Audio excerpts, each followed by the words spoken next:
Welcome to Coping with COVID-19. I'm Dr. Allie Sharma. This is an interview series and a safe space to collectively cope and share our stories through the COVID-19 pandemic.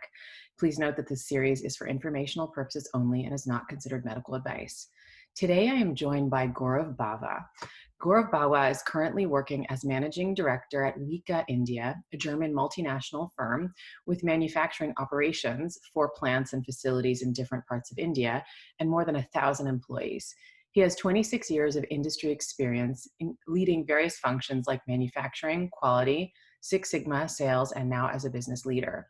I'm honored to speak with Gaurav today about his perspective within the Indian business context. I'm bringing Gaurav on to join me now. Thank you so much, Gaurav, for joining me today. It's lovely to meet you this way. So I wanted to focus on your business expertise within the context of the COVID-19 pandemic and the strict lockdown in India. We can only imagine the toll it's taking on businesses and people who are employed at your firm and elsewhere. What are your observations about your business operations and how the people you manage are impacted? Sure. India has been under a lockdown from, let's say, the 25th of March, and now it's been extended till 3rd of May. So it will be more than a month of lockdown. And we do have 4 plants and operations in India and more than about 1,000 employees. And it's true that there is a significant impact, both personally for each of the individuals who are working for us, as well as professionally. So it's been a big change. Now, we being in manufacturing is a very different ballgame where we were not used to working from home. So within a week's time, we had to set up the entire operations in India from a manufacturing setup point of view, that at least our quotations, design, a lot of activities which could be done working from home could be, set up very, very fast. And in less than a week, we could manage that. So most of the staff had started working very, very soon. I can tell you for sure that we started monitoring the activities, and I could see that we were still not too bad at about 50% of what we were earlier. So I could see our quotation lines, I could see our sales orders and everything on a regular basis, week on week, and not too bad that it didn't go down drastically, but we are still at about 50% rate at what we were before the lockdown. But yes, when you look at operations like ours, where we are into actually making and manufacturing, we are waiting for the lockdown to get over so that we can get people back in the plant and operations and then serve our customers. We did try and take a lot of actions where, if possible, we could move out material from the plant, ship our finished goods out to our customers, which has helped a great deal as well. Further, we did a lot of online training, upgrading people on their knowledge and skills, whatever we could during this point in time. Connectivity and everything was also an issue, but we've gone past all that. It's been interesting. There have been new metrics which we discovered over a period of time, how to monitor people, and which is not very regular in manufacturing. It is true that it is a part of the daily business in some other sectors like the service and other where it's a norm to work from home, but we had to quite invent a lot of new things. And those learnings can be translated even later when we go back to work. It will be of great use and help, which we've implemented. Great. Now. On the other hand, if you look at the personal impact on employees, currently the government announced that we should safeguard and not remove people from work, as well as pay employees their salaries and wages, and we are currently doing the same. We expect the employees would reciprocate, and we would, after we start back the operations, I'm sure I would be addressing even every operator and staff on the line, and they would come up to the occasion and they would positively reciprocate by giving us more time and their energy into the work, and we should get out of our backlog of orders and come back on speed. Okay, so it sounds like you've had to be extremely adaptable, innovative, and flexible. What have been either the challenges for you as a leader and manager during this time, or what are the lessons learned so far? Oh yes. One thing which I realized was that under a stressful situation, you can really assess leadership, and I could see that in my team as well. People reacted very differently in a stressful situation when they were pushed to the wall, and they were challenged that we needed to do things differently. People reacted very differently, and that was interesting. We even came up to say that can we compensate, and can we give something back to the company in the short run, like can we volunteer and give our leaves back to the company. This was a suggestion, and I said, can we do that? And there were very varied reactions of people, but there were some leaders who involved their teams very well, and they took suggestions from them of how they could contribute in a situation like this and get back to the company where they have been working for very long as well.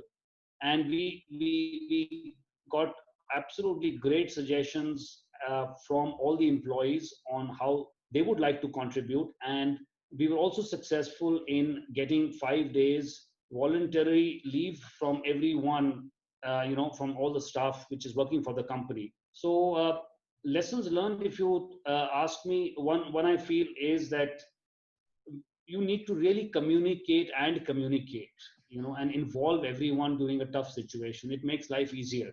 Mm. We're all in a tight spot. It is a tough situation to be in, but I think the more you can involve people and explain the current situation at hand, and why we are doing certain actions, what we are thinking of, it makes much easier, and things get implemented much faster. And I think everybody has the same intention. They want the company to move forward. They want, they're connected with the company, so there's no doubt about that. But it has to be communicated very well. And Hmm. same I saw with the customers. They're waiting for more and more feedback from our end of when we are going to start operations, how much of activities we are doing currently which can support them, what are our contingency plans, how can we help them from any other global location. So we have to be very proactive in getting back to our customers as well, in a situation like this. So they need a lot of information. So I think that is what mainly I saw as some of the learnings which came up during this time. Okay. And so I hear you that good communication and managing your workforce is really important during this time, probably goes a long way. And also, you have protections in place for your employees. Where have you seen, in terms of workplace, or your employees and your staff, where have you seen the pain points? Where has it been difficult? I would not say it has not been very, very difficult. People have adapted quite well. The reason being that it is not a localized problem only with us, and it is all over. Now, it is all about how we communicate. So, if we as leaders are able to communicate very clearly to them that this is the situation and how people are reacting around us, that's what makes a difference. So if I look at, it's very important at this point in time to be connected with the industry and what the industry is trying to do in this situation. If there are salary cuts, if there are other initiatives that people are taking, and we are not doing those drastic measures today, we are still supporting our employees and thinking that how we can get back on track once we open. It makes a lot of difference. So people can really appreciate the actions that you are taking. So I think that is what we have been doing till now. Okay, wonderful. And any final tips for leaders in the manufacturing industry or other business leaders who may be experiencing significant loss, whether it's financial or from an operations perspective or within their staff? I would say only one thing, that I have a great belief that we will bounce back very soon. But to do that in the short run, even after we open, we need all our employees with us to contribute with us. So it's very important to take them with us during this tough situation. And they should really believe in us and support us once we reopen the operation, because that's the time we will really need their 100% or 120% engagement, when they're not able to contribute now. So it's going to be a further challenge. Today, uh, none of us are able to run the operation. It seems very, we're all waiting, and there's nothing much you can do about it. But when we open, that will be the major testing time, when either they will be really with us and support us wholeheartedly to make sure that we bounce back as soon as possible, or it will create a tussle between, all of us together, trying to, pull each other in different directions just to, you know get to where we want to be. So I think that's the major thing I would say, how to involve them, how to even give them a feeling of, once, even when we reopen, we want to all make sure we do not take any risks, which hamper the health of any of our employees, and it has to be demonstrated. I think there's no other way, but we have to all, as leaders, make sure that we can demonstrate and believe that we're really concerned about their health and safety. Okay. Thank you so much, Gaurav. It's lovely to hear your perspective, and stay safe during this time.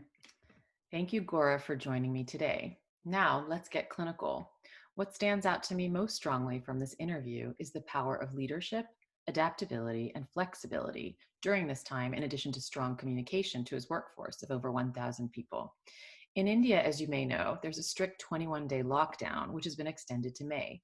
People are able to go out for essential things, but because of the strict surveillance in place, people are following orders. And in turn, Gaurav has found a way to ensure his workforce and his customers are cohesive, both in terms of basic protections and communicating expectations in real time. This can go a long way for mental health as an employee or a customer, to hear from business leaders and managers their thoughts, their guidance, and their support during these tough times. Thank you, Gaurav, for sharing your perspective within the Indian context.